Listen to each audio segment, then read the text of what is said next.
The first thing I saw that morning was a yellow excavator parked beside my cattle guard. Not on the county road. Not on some utility easement. On my road. The road that had crossed my family's ranch for nearly 90 years. Behind it sat 3 white pickup trucks, a fuel trailer, and a line of workers in hard hats studying maps as if the job had already been approved. The sun had barely cleared the cedar-covered hills of central Texas, and already somebody was acting like they owned my land. Big mistake. I eased my truck to a stop and stepped out into the cool morning air.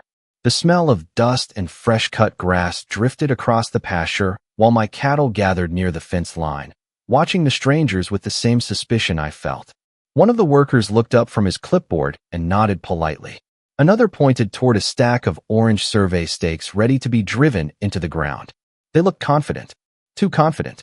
Then I saw why. Standing beside a black SUV was Vivian Hartwell, president of the Silverglass Ridge HOA, holding a leather folder against her hip like she was carrying the law itself. She gave me a smile that never reached her eyes. "Good morning, Mr. Halvorson," she called out. "We're getting started early." Getting started? On my ranch. I walked toward the gate without hurrying.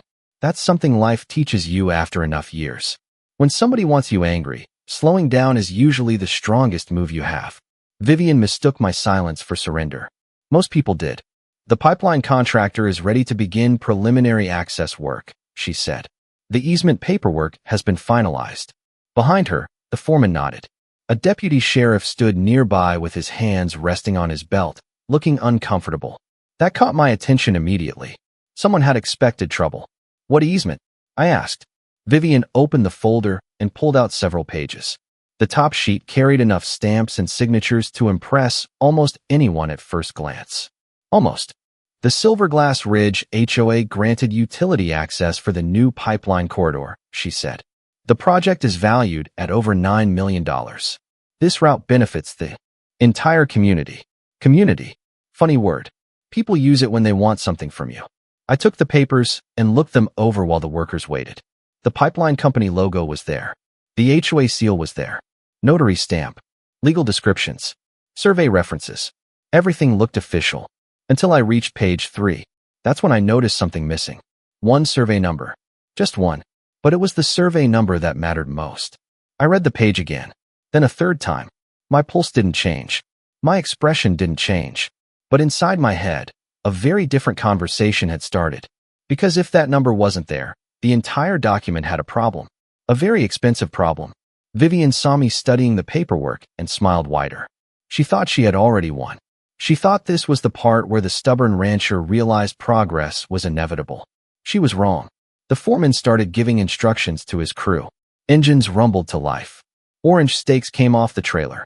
One worker grabbed a post driver and headed toward the gate. That's when I pulled out my phone. "Calling somebody?" Vivian asked. "My lawyer," I said. The foreman laughed under his breath. Vivian folded her arms. The deputy shifted his weight and looked away. Nobody seemed worried. Not yet. My attorney answered on the second ring. I didn't waste time explaining. "Clara," I said, watching the first worker approach my cattle guard. "Send the deputies to block the crew." Silence. Then Clara asked one question. "You found it?" "Yep." Another pause. "Don't move. We're on our way." The line went dead. Vivian tilted her head. "Mr. Halvorson, I hope you're not planning to interfere with a lawful project." I looked down at the missing survey reference one more time before handing the paperwork back. Then I glanced at the workers standing beside my gate. "You might want to check who actually owns the road you're standing on." For the first time all morning, nobody smiled. And if you're listening from a ranch town, a farming community, or even a quiet street where somebody once tried to tell you what you could do with your own property, pull up a chair and stay a while. Something tells me you're going to recognize a few people in this story. The funny thing about land is that most people only see it after somebody tries to take it. Standing there at the gate that morning, watching workers idle beside equipment that did not belong on my ranch, I found myself looking past them toward the spring meadow beyond the hills. The grass was turning gold under the early Texas sunlight, and a thin ribbon of water wound through the limestone the same way it had for generations. A few cattle drifted toward the creek. Everything looked peaceful. That was exactly why it mattered. My family had owned those 612 acres since long before luxury subdivisions started appearing across the county. My grandfather used to joke that the ranch was worth less than the truck parked on it. Then Austin kept growing. More people arrived. More developers arrived. More people started looking at open land and imagining money. The ranch stayed the same. That was the problem. 20 years ago, when everyone else was selling acreage, my wife Maren convinced me to keep every inch. She loved that land more than anybody I ever met. She loved the limestone ridges, the live oaks, the spring-fed creek, and even the stubborn cedar trees that seemed determined to grow in the worst places possible. Most people saw dirt. She saw something else. When Maren got sick, the ranch changed. Hospital visits became part of life. Treatment schedules filled our calendar.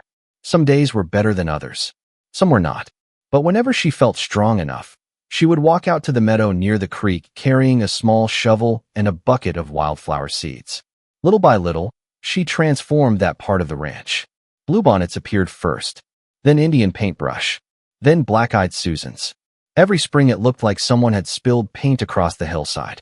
It became her place. Nobody touched it. One evening about a year before she passed, we sat on an old cedar bench overlooking the meadow while the sun dropped behind the hills. The air smelled like fresh grass and rain. The creek made that soft rushing sound it always makes after a wet week. She leaned against my shoulder and said, "Promise me something." I told her I would try. She smiled. "Do not let anybody turn this place into something it is not." Simple words. I never forgot them. After she was gone, the ranch got quiet in a way that is hard to explain. The house felt bigger. The mornings felt longer. Even the cattle seemed quieter. But every sunrise I would drive out to that meadow with a cup of coffee and sit on the same bench. Some mornings I stayed 5 minutes. Some mornings an hour. It helped. More than most people know. That is why I could not stop thinking about the route marked on those pipeline documents. The line cut directly across the creek crossing. It crossed the meadow. It crossed the exact place Maren had spent years restoring with her own hands. Most people looking at a map would never know that. To them it was just a line. To me it was something else entirely. Back at the gate, one of the workers laughed at something another man said. A diesel engine hummed softly. Vivian Hartwell stood beside her sport utility vehicle, checking messages on her tablet, completely relaxed. She had no idea what that meadow meant. She had never asked. People like Vivian rarely ask questions when they think they already know the answer. What bothered me most was not the equipment. It was the certainty. She acted like the decision had already been made. Like ownership was just a technicality. Like confidence could replace permission. It cannot. And deep down, I had a feeling this was no simple misunderstanding. Because nobody spends $9 million on a project without checking paperwork. At least that is what should have happened. The more I thought about it, the more one question kept bothering me. If the documents were wrong, who told them they were right? Vivian Hartwell had not always been a problem. At least that is what people told me. When she first arrived at Silverglass Ridge 3 years earlier, most folks thought she was exactly the kind of person a growing community wanted. She organized neighborhood events, raised money for a local animal shelter, and showed up at county meetings carrying binders thick enough to stop a door from closing. She always smiled. She always sounded prepared. People trusted her. That was her real talent. Silverglass Ridge sat about 4 miles from my ranch on land that used to be open pasture before developers carved it into neat streets and expensive homes. The entrance had stone walls, decorative fountains, and flags that somehow looked freshly ironed every day. Every mailbox matched. Every lawn looked trimmed with a ruler. Everything appeared perfect. Too perfect. I first met Vivian at a county zoning meeting about 2 years before the trouble started. I was there because a road maintenance issue affected several ranches in the area. She was there because she seemed to attend every meeting involving land, utilities, roads, drainage, or development. She introduced herself before the meeting even started. "Vivian Hartwell," she said, extending her hand. "Silverglass Ridge Homeowners Association." I shook her hand. "Nolan Halvorsen." Her eyes narrowed slightly. "The surveyor?" I nodded. She smiled immediately. "I have heard about you." That should have warned me. Over the next year, I noticed her name appearing everywhere. New road proposals, drainage discussions, utility expansion projects, land use hearings. If there was a microphone and a room full of officials, chances were good Vivian would eventually stand behind it. She knew how to sound reasonable. She knew how to sound helpful. Most importantly, she knew how to make people believe her goals were their goals. That is a powerful skill. About 8 months before the morning at the gate, I received an invitation to a community planning presentation hosted by Silverglass Ridge. Normally, I would have ignored it, but the flyer mentioned regional infrastructure improvements and future utility corridors. That got my attention. So one Thursday evening, I drove over and sat quietly in the back row. Vivian stood at the front beside a giant screen displaying maps and charts. She wore her usual ivory vest and carried a tablet instead of notes. The presentation looked professional, very professional. She spoke about growth, reliability, future investment, emergency preparedness, and economic opportunity. The audience nodded along. Some even applauded. Then one slide appeared showing a proposed utility route crossing several large properties near the subdivision. One property looked familiar. Mine. My eyes stayed on the screen. Vivian pointed toward the map. These potential corridors could provide long-term benefits to the region while minimizing disruption to residents. Potential corridors. Interesting choice of words. After the meeting ended, I walked over to study the display boards. Vivian spotted me almost immediately. "Mr. Halvorson," she said. "What did you think?" I pointed at the route line. "Looks ambitious." She smiled. "Growth always is." "Have the landowners agreed?" I asked. For the first time all evening, her answer came half a second late. "Those discussions are ongoing." Ongoing.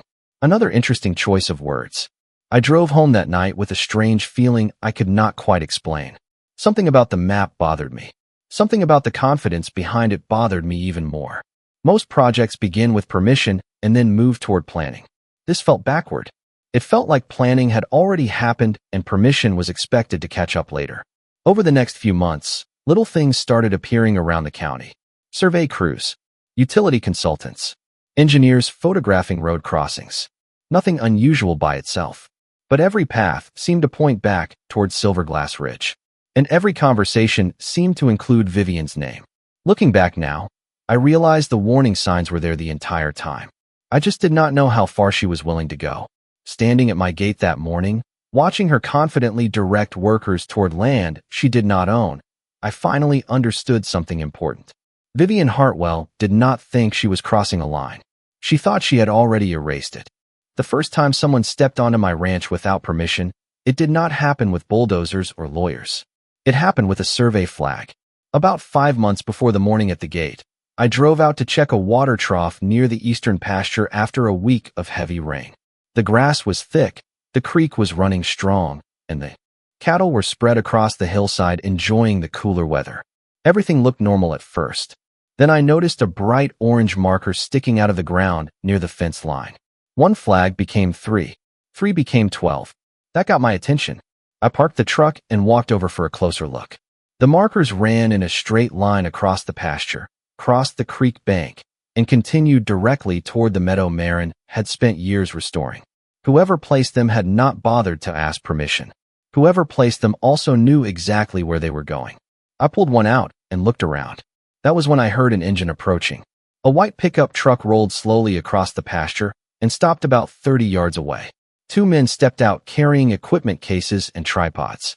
One wore a reflective safety vest. The other carried a tablet. Neither looked surprised to see me. "Morning," I called out. "Can I help you, gentlemen?" The older man smiled politely. "Just collecting survey data." I pointed toward the flags. "On whose property?" He glanced at his tablet. "This corridor falls within a planned utility route." Planned utility route. There were those words again. I folded my arms. That did not answer my question. The younger man shifted uncomfortably. The older surveyor cleared his throat. "We were told access had been coordinated." Coordinated. Another interesting word. "By who?" I asked. The older man hesitated. Just for a second. Then he gave me the answer. "Silverglass Ridge Homeowners Association." There it was. I nodded slowly. "Well, the Homeowners Association does not own this ranch." Neither man said anything. The younger surveyor looked down at his boots. The older one removed his cap and scratched his forehead. You could almost see the realization forming in his mind. Somebody had sent them onto land they had no authority to enter. It happens more often than people think. To their credit, they packed up immediately. They apologized, loaded the equipment back into the truck, and left without argument. I figured that would be the end of it. I was wrong. 2 weeks later, a certified envelope arrived at my mailbox. Inside was a formal notice printed on expensive paper with plenty of legal language and official-looking formatting. The letter claimed a regional infrastructure corridor was under evaluation and requested cooperation from affected landowners. Requested, not required. Requested. That distinction mattered. I read every page twice. Then I called the number listed at the bottom. A woman answered. Silverglass Ridge Community Office. This is Nolan Halvorson, I said. I received your letter. Wonderful, she replied. We are excited about the opportunities this project creates. I ignored that. Who authorized survey crews to enter my ranch? Silence. Then a carefully rehearsed response. Our understanding is that preliminary access discussions are ongoing. There was that phrase again. Ongoing discussions. Nobody could ever tell me exactly who had granted permission because nobody actually had. The calls continued over the next few months. Consultants, utility representatives, planning coordinators. Every conversation sounded almost identical. Everybody acted as though approval already existed somewhere else. Everybody assumed somebody else had verified ownership. Nobody had. Then came the first real push. A package arrived containing route maps, projected timelines, and a proposed access schedule. Someone had moved beyond planning and started preparing for construction. That was the moment I knew this was no misunderstanding. It was momentum. The project had become so large that people stopped checking the foundation underneath it. And the bigger it became, the harder it would be for anyone to admit a mistake. That is dangerous, because when enough people convince themselves a thing is true, they eventually stop asking whether it actually is. By the time Vivian Hartwell arrived at my gate with equipment, deputies, and a folder full of paperwork, she believed she was standing on solid ground. What she did not realize was that the ground beneath her story had been unstable from the very beginning. The longer I looked into the project, the less it felt like a disagreement between me and an HOA. It started looking like something much bigger. Standing at the gate that morning, I watched workers pretend not to listen while Vivian checked her tablet for the 10th time. The deputy near the road kept glancing at his watch. Nobody seemed relaxed anymore. Something had changed. My call to Clara had done that. The strange thing was that I had spent months thinking the fight was about a pipeline crossing my ranch. By then I knew it was not. The pipeline was only the vehicle. The real issue was what happened when enough people accepted a story without checking whether it was true. A few months before that morning, I stopped at Miller's feed store to pick up mineral blocks for the cattle. Places like that are better than social media if you want to know what is really happening in a county. Farmers talk. Ranchers talk. Retired people talk even more. As I loaded supplies into my truck, an older man named Earl Dawson waved me over. Earl had lived in the area for almost 40 years and seemed to know everything before anyone else did. You hear about the utility project? He asked. I nodded. A little. Earl frowned. Something about it does not smell right. That got my attention. Earl was not the type to throw around rumors. How so? I asked. He lowered his voice. My sister lives in Silverglass Ridge. They told residents the project would lower association dues. I stopped loading bags into the truck. Lower them how? Infrastructure revenue, he said. That is what they called it. Revenue. Interesting word. A week later, I started hearing similar stories. One neighbor said residents had been promised long-term savings. Another said the project would increase property values. Another said emergency services would improve because of future utility expansion. The explanations changed depending on who was listening. That bothered me. Truth usually stays the same. Marketing changes constantly. Then I met a widow named Carol Hensley at a county water board meeting. Carol was in her 70s and had lived in Silverglass Ridge since the development opened. She approached me after the meeting ended. Mr. Halvorson, she asked. You own the ranch east of the subdivision? I nodded. She looked nervous. I think I signed something I should not have signed. That was the first time I heard those words. We sat down on a bench outside the building while she searched through her purse. Eventually, she handed me a folded packet. It was a community support form. At least that was what the title said. The language inside was dense enough to make most people give up after the first page. Carol pointed at a highlighted paragraph. They said it was for future planning. I read the document carefully. Buried deep inside was language supporting utility corridor negotiations. Not approval, not ownership, but support. Enough to create the appearance of community backing. Carol looked embarrassed. I thought it was about road maintenance. You are not the only one, I said. Her shoulders relaxed slightly. Other people signed too. That was the moment the picture started changing. This was not one ranch owner arguing over a property line. This was an entire community being sold different versions of the same story. Some were promised savings. Some were promised growth. Some were promised convenience. Nobody seemed to have the full picture. A few days later, I attended a Silverglass Ridge board meeting as a guest. Vivian stood at the front of the room, speaking confidently about regional partnerships and future opportunities. Residents nodded along. Several even applauded. Then an older man raised his hand. "Will this affect private wells?" he asked. Vivian smiled immediately. "There is no reason for concern." Another resident asked about long-term costs. "Everything is being managed responsibly," she replied. A third resident asked whether affected landowners had agreed. That question landed differently. For the first time all evening, Vivian paused. Only briefly, but I noticed. "Discussions are progressing positively," she said. The room accepted the answer. I did not. Because positive discussions and actual permission are not the same thing. On my drive home that night, I kept thinking about something my grandfather used to say. He believed most bad decisions happened when people became too comfortable letting somebody else do the thinking.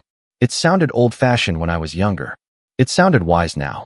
The project kept moving forward because everyone assumed someone else had already verified the facts. Residents trusted the board. Consultants trusted the documents. Contractors trusted the consultants. County staff trusted the paperwork. Everyone trusted someone. Nobody checked. And that was exactly what made the situation dangerous. Back at the gate, I watched Vivian standing beside equipment worth hundreds of thousands of dollars, completely convinced she was about to win. What she still did not understand was that every promise she had made, every form she had circulated, and every conversation she had encouraged was about to become part of a much larger investigation. Most people imagine legal investigations as dramatic moments in courtrooms with surprise witnesses and emotional speeches. The truth is usually much less exciting to watch. It happens in quiet rooms. It happens inside county archives. It happens when somebody notices a detail everyone else missed. That is exactly where Clara and I found ourselves 3 days before the confrontation at the gate. We were sitting in the county records office surrounded by old survey maps, deed books, tax plats, utility filings, and enough paperwork to fill a pickup truck bed. The room smelled like dust and aging paper. Perfect. Clara spread several maps across a large wooden table while I compared them against the route documents from the project. Every line mattered. Every number mattered. One mistake could change everything. That is why surveyors become obsessive. Land does not care about opinions. Clara tapped one corner of the map. "Look here." I leaned closer. The original ranch survey dated back decades before Silverglass Ridge even existed. The boundary markers matched the records I already knew by heart. The creek crossing was mine. The service road was mine. The meadow was mine. None of that surprised me. What surprised me was something else. The project documents referenced a corridor that did not legally exist. I pointed at the route description. "There it is again." Clara nodded. "Exactly." The language sounded official. It sounded impressive. But when we followed the references backward through the public record, the corridor disappeared. No dedication. No transfer. No recorded access grant. Nothing. Just empty air wrapped in legal-sounding words. That was important. Later that afternoon, we met with a retired title examiner named Hank Merriweather. Hank had spent nearly 40 years researching ownership records across 3 counties. He wore suspenders, drank terrible coffee, and trusted paperwork more than people. I liked him immediately. He adjusted his glasses and reviewed the file for nearly an hour without saying much. Finally, he leaned back in his chair. "Well," he said, "this is interesting. Those are dangerous words when spoken by a title examiner." Clara folded her arms. "How interesting." Hank slid several documents across the table. The Homeowners Association never owned the road. Not once. Not for a day. I already suspected that. Hearing it confirmed felt different. Hank continued. "They cannot transfer rights they do not possess." Simple sentence. Huge problem. We spent the next 2 days building a timeline. Every meeting notice. Every planning document. Every map revision. Every support form. Every communication we could legally obtain. A pattern slowly emerged. The deeper we dug, the more obvious it became that people had been relying on assumptions instead of records. Somebody said the route existed. Someone else repeated it. Then another person repeated it again. Eventually, repetition became accepted truth. That happens more often than most people realize. One afternoon, Clara called me while I was repairing a fence line. I found something. Her voice sounded different. Sharper. I set the tools down immediately. What is it? Meeting minutes. What about them? She paused. The dates do not match. Now she had my full attention. According to the official records, certain approvals supposedly happened months earlier. But supporting attachments referenced information that did not exist yet at the time. The timeline was backwards. That should not happen. Not by accident. We reviewed the records again. Same result. Then again. Same result. Somebody had created documents that looked normal until you examined them carefully. That was the first moment I realized the situation might be much bigger than bad assumptions. Clara drove out to the ranch that evening carrying a thick binder. We sat on the porch overlooking the meadow while the sun sank behind the hills. The cattle moved slowly across the pasture. The creek reflected the orange sky. For a few minutes, neither of us spoke. Finally, she opened the binder. Nolan, I think they expected nobody to check. I laughed quietly. Not because it was funny, because it was probably true. She pointed toward a stack of certified copies. The ownership chain is clean. The survey history is clean. The restrictions are clean. The road is private. The corridor does not exist.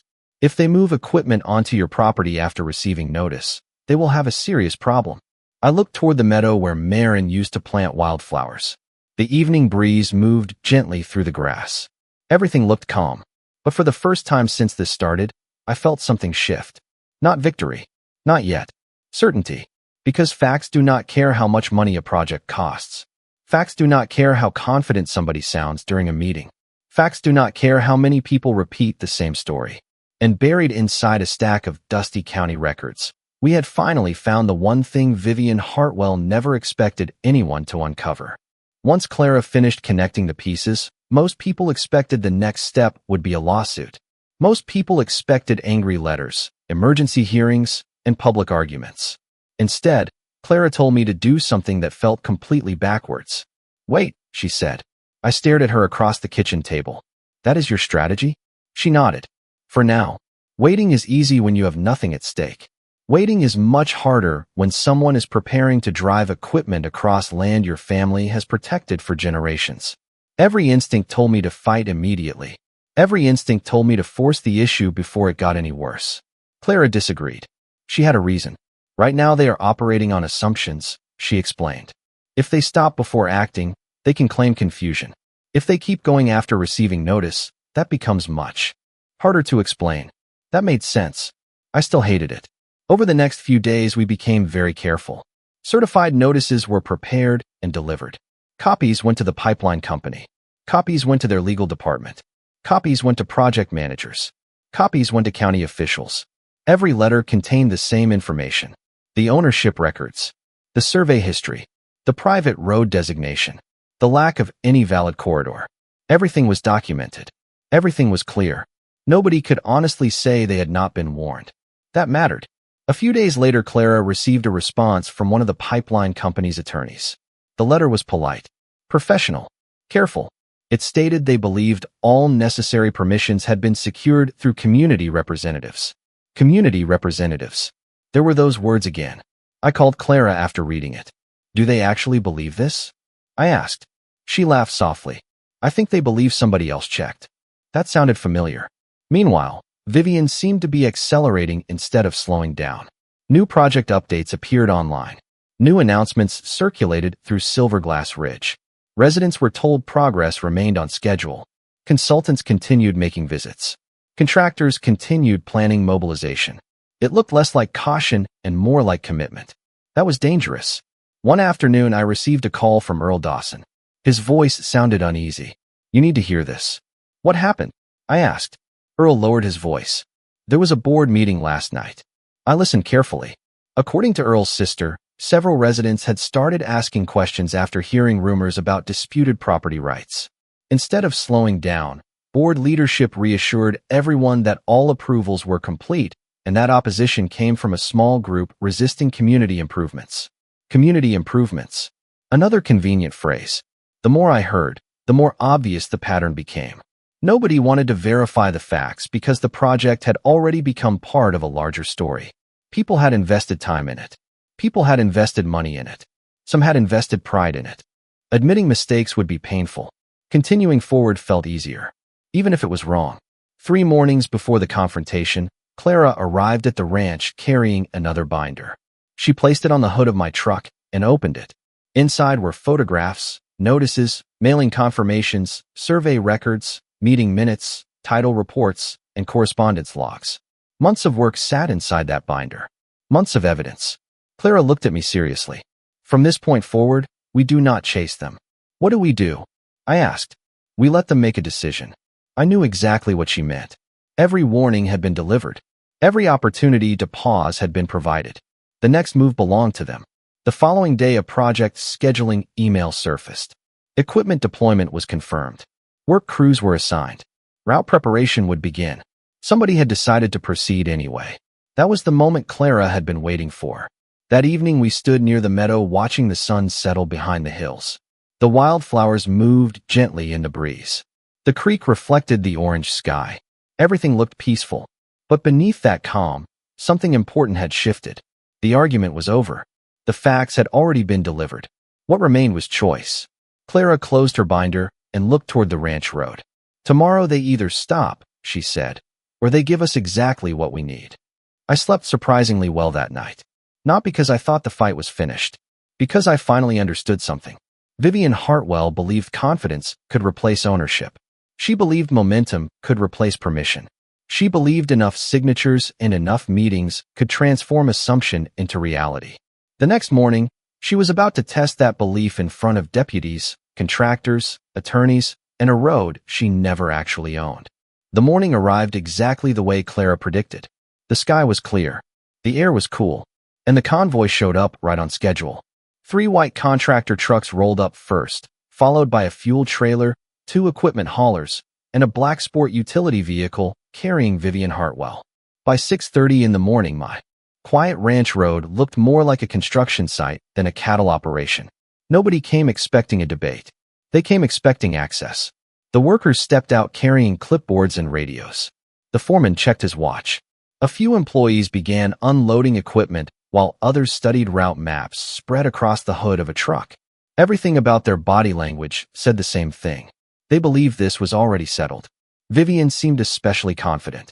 She climbed out of her vehicle carrying the same leather folder I had seen before and immediately started directing people as though she were managing a grand opening ceremony. She smiled at everyone. She shook hands. She spoke loudly enough for nearby workers to hear. "We should be moving within the hour," she announced. "Everything is finally coming together." I stood near the cattle guard and watched. That was all. The deputy who had arrived earlier remained near the road. Another marked unit appeared a few minutes later. Then another. That caught the attention of several contractors immediately. People started whispering. Something felt different. Vivian noticed too. Her smile tightened slightly. "Mr. Halvorsen," she called out. "I hope you are not planning to delay this project." I looked at her. "I am not delaying anything." Technically, that was true. She laughed softly and turned back toward the crew. 10 minutes later, another pickup truck appeared. This one belonged to Clara. She stepped out carrying 2 thick binders and a flat document case. Behind her arrived a representative from the pipeline company's legal department who had apparently decided to attend in person after receiving our notices. That changed the atmosphere instantly. Nobody laughed anymore. The pipeline representative introduced himself to the foreman and immediately began reviewing paperwork. Vivian approached with visible confidence. "Good," she said. "Now everyone can see this is authorized." Clara said nothing. She simply opened one binder and removed several certified copies. Then she handed them to the legal representative. The man adjusted his glasses and started reading. At first, his expression remained neutral. Then he flipped to another page. Then another. Then another. His face changed. Slowly. Noticeably. I had seen that look before. It was the look people make when reality refuses to cooperate with their assumptions. Vivian noticed it too. "Is there a problem?" she asked. The man did not answer immediately. Instead, he continued reading. The silence stretched longer than anyone expected. Finally, he looked up. "Where did these records come from?" Clara answered calmly. "County archives. Certified copies." He turned another page. And this ownership chain is complete? Yes. Another page.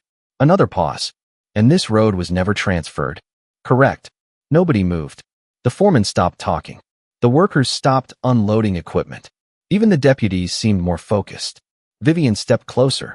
What exactly is happening? The legal representative looked directly at her. Did the homeowners association ever own this road? The question landed like a stone. For the first time all morning, Vivian did not answer immediately. The corridor has community authority, she said. That is not what I asked, he replied.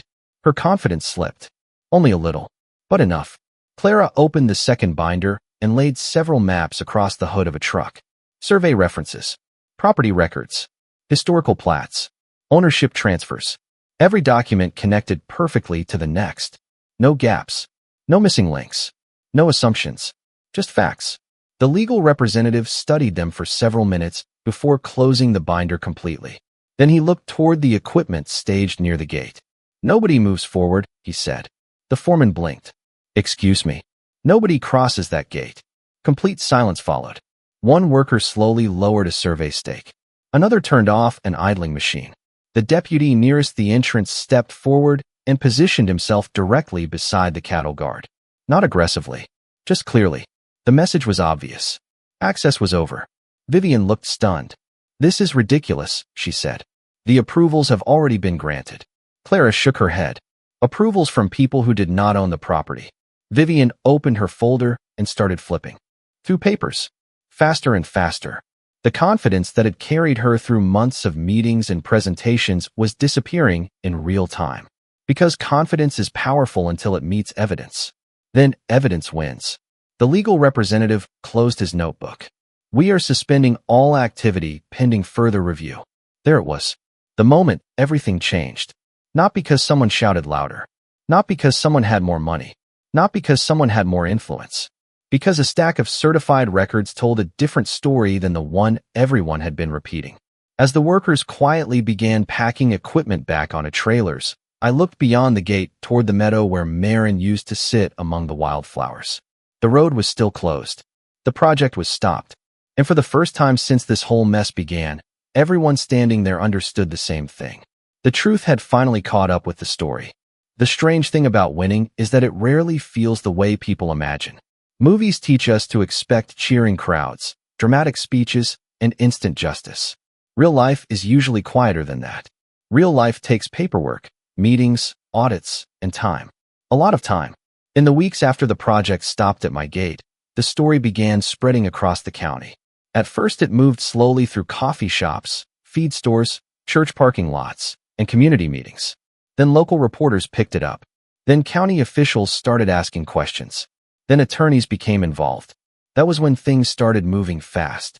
The pipeline company launched an internal review almost immediately. Once their legal department compared certified ownership records against the documents they had relied upon, the situation became difficult to ignore. Questions turned into investigations. Investigations turned into demands for answers. Nobody wanted to be associated with a project built on faulty assumptions. Especially not a project involving millions of dollars. The deeper people looked, the more uncomfortable the answers became. Several residents of Silverglass Ridge began requesting access to board records. Others wanted explanations about the promises they had been given. People who had once applauded presentations suddenly wanted documentation. That is an important lesson. Trust is valuable. Verification is better. A special community meeting was eventually scheduled. The room filled quickly. Homeowners wanted answers. Retirees wanted answers. Families wanted answers. Even people who had strongly supported the project wanted answers. The atmosphere felt completely different from the meetings I remembered. Nobody was interested in polished speeches anymore. They wanted facts. One resident stood up and asked a simple question. Did the association actually have the authority to approve this? Another asked where certain project-related funds had been allocated. Another asked why affected landowners had not been directly consulted. The questions kept coming. They were reasonable questions. Unfortunately for some people, reasonable questions can be very difficult to answer when records do not support the story. Over the following months, independent auditors reviewed board activities and financial records connected to the project. Attorneys examined communications. Consultants reviewed procedures. County officials reviewed filings. The process was not dramatic. It was thorough. Eventually, leadership inside the association changed. New board members were elected. Policies were updated. Transparency requirements increased. Residents who had once felt ignored finally had a voice in decisions affecting their community. That mattered.